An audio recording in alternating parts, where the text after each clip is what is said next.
사무엘하 17장. 아히도벨이 압살롬에게 말했습니다. 군인 12,000명을 뽑게 해주십시오.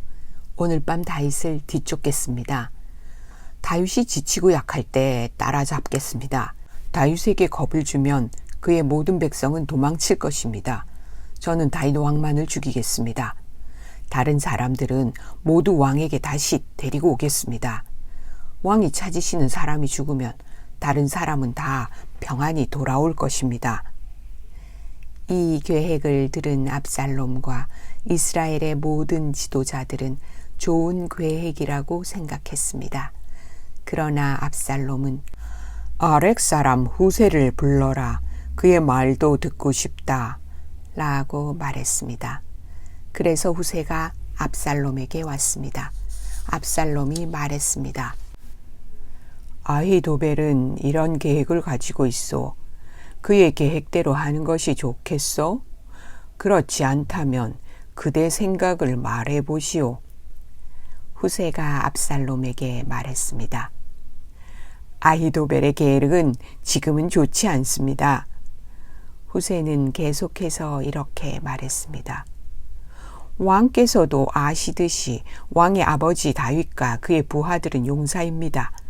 그들은 새끼를 빼앗긴 곰만큼 화가 나 있습니다. 왕의 아버지는 노련한 군인입니다. 다윗은 온 밤을 백성들과 함께 지새우지 않을 것입니다. 아마 다윗은 이미 동굴 속이나 다른 곳에 숨어 있을 것입니다.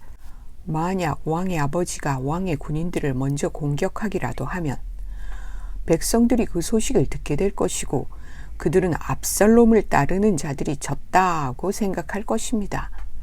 그렇게 되면 아무리 사자처럼 용감한 사람이라 하더라도 두려워지게 마련입니다. 모든 이스라엘 백성이 왕의 아버지는 노련한 군인이라는 것을 알고 있기 때문입니다. 백성들은 다윗의 부하들이 용감하다는 것을 알고 있습니다. 제 생각은 이렇습니다. 단에서 브엘세바까지 모든 이스라엘 백성을 모으십시오. 바닷가의 모래알처럼 많은 백성이 될 것입니다. 그런 다음에 왕께서 직접 싸움터로 가셔야 합니다. 우리는 다윗이 숨어 있는 곳에 들이닥칠 수 있을 것입니다. 우리는 땅에 내리는 이슬처럼 다윗을 덮칠 것이고 다윗과 그의 모든 부하를 죽일 것입니다. 아무도 살아남지 못할 것입니다. 만약 다윗이 어떤 성으로 도망친다 합시다. 그러면 모든 이스라엘 백성이 그 성으로 밧줄을 가지고 가서 성을 동여맨 다음 골짜기로 끌고 갈 것입니다. 작은 돌 한 개라도 남지 못할 것입니다. 압살롬과 모든 이스라엘 백성이 말했습니다. 아렉 사람 후세의 계획이 아히도벨의 계획보다 낫다. 그들이 이렇게 말한 까닭은 여호와께서 아히도벨의 좋은 계획을 방해하기로 작정하셨기 때문입니다. 또 그것은 여호와께서 압살롬을 망하게 하려고 작정하셨기 때문입니다. 후세는 이 사실을 제사장인 사독과 아비아달에게 말해 주었습니다. 후세는 아히도벨이 압살롬과 이스라엘의 장로들에게 내놓은 생각을 이야기했습니다. 그리고 후세는 자기가 내놓은 생각도 말해 주었습니다. 후세가 말했습니다. 서두르십시오. 사람을 다윗에게 보내십시오. 오늘 밤은 광야로 들어가는 길목에서 묵지 말고 당장에 요단강을 건너라고 말씀드리십시오. 강을 건너시면 다윗 왕과 그의 모든 백성은 붙잡히지 않을 것입니다. 요나단과 아히마아스는 성으로 들어가는 것을 남들이 보게 될까봐 겁이 나서 성의 한적한 곳인 엔로겔에서 기다리고 있었습니다. 그래서 한 여종이 그들에게 가서 소식을 전해주곤 했습니다. 그러면 요나단과 아히마아스는 그 소식을 다시 다윗 왕에게 전해 주었습니다. 그런데 어떤 소년이 요나단과 아히마아스를 보고 압살롬에게 고자질했습니다. 그래서 요나단과 아히마아스는 급히 달려서 바후림에 있는 어떤 사람의 집으로 숨었습니다. 그 집의 뜰에는 우물이 있었는데 요나단과 아히마아스는 그 우물 속으로 내려갔습니다. 그 후에 집주인의 아내가 덮을 것을 가져다 우물 위를 덮어버렸습니다. 그리고 나서 그 위에 곡식을 널어 놓았습니다. 아무도 요나단과 아히마아스가 그곳에 숨어 있다는 것을 알 수 없었습니다.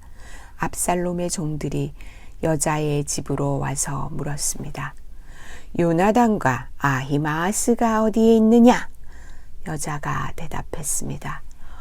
벌써 시내를 건너가고 없습니다. 그 말을 듣고 압살롬의 종들은 요나단과 아히마아스를 찾으러 나섰습니다. 그러나 그들을 찾을 수 없었고 예루살렘으로 되돌아갔습니다.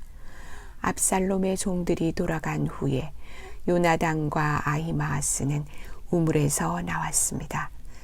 그들은 다윗 왕에게 가서 이렇게 말했습니다. 서두르십시오. 강을 건너십시오. 아히도벨이 왕을 해칠 계획을 세웠습니다. 그리하여 다윗과 그의 모든 백성은 요단강을 건넜습니다. 날이 셀 무렵에는 한 사람도 빠짐없이 요단강을 건넜습니다. 아히도벨은 이스라엘 백성이 자기의 계획을 받아들이지 않는 것을 보고 나귀의 안장을 지어 고향으로 돌아갔습니다. 아히도벨은 자기 집안 일과 재산을 정리한 뒤에 목을 메고 죽었습니다. 아히도벨이 죽자 사람들은 그를 그의 아버지의 무덤에 묻어 주었습니다. 다윗이 마하나임에 이르렀을 때 비로소 압살롬과 그의 모든 이스라엘 백성은 요단강을 건넜습니다. 압살롬은 요압을 대신해서 아마사를 군대의 총사령관으로 임명했습니다. 아마사는 이스마엘 사람인 이드라의 아들이었습니다. 아마사의 어머니는 나하스의 딸이자 요압의 어머니인 수루야의 누이 아비가일이었습니다. 압살롬과 모든 이스라엘 백성은 길르앗 땅에 진을 쳤습니다. 다윗이 마하나임에 이르렀을 때 그곳에는 소비와 마길과 바르실레가 있었습니다. 나하스의 아들 소비는 랍바라는 암몬 사람들의 성에서 왔고 암미엘의 아들 마길은 로데발에서 왔고 바르실레는 길르앗 땅 로글림에서 왔습니다. 그들은 침대와 대야와 질그릇을 가지고 왔습니다. 또한 밀과 보리와 밀가루와 볶은 곡식과 콩과 팥도 가지고 왔습니다. 그들은 또 꿀과 버터와 양과 치즈도 가지고 왔고 다윗과 백성들에게 주었습니다. 왜냐하면 백성들이 광야에서 굶주리고 지치고 목마를 것이라고 생각했기 때문입니다.